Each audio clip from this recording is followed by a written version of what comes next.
geguritan ore-orekan kula piyambak kanthi irah-irahan basa Jawa, basa budi pekerti. Ora keladuk, ora kepunjulen, lan ora kedhuwuren. Yen basa Jawa dak arani basa budi pekerti. Amarga nalika micara nganggo basa Jawa kudu mangerti sapa kang diajak micara. Wong tuwa, wong duwe pangkat, apa marang pawongan sing durung tepung lan durung kulina. Kabeh kudu bisa mapanake basa. Nganggo ngopo apa krama.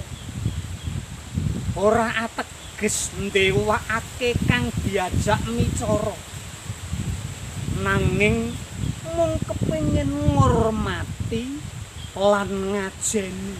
Becik banget ngono iku sedulur.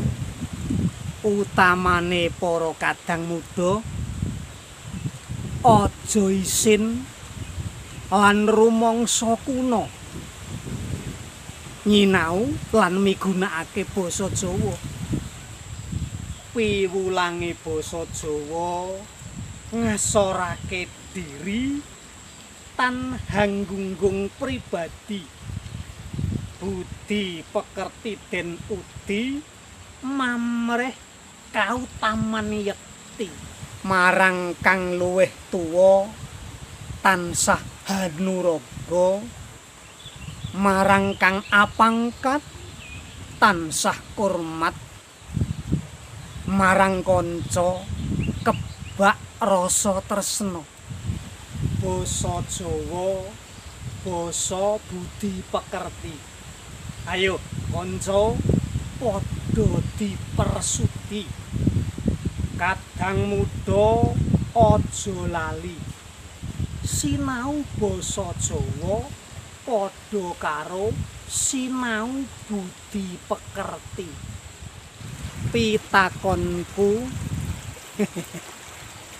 apa isih dibutuhake budi pekerti suci ing jaman milenial iki? Saking griya Gambiran, Setu Kliwon 16 Oktober 2021.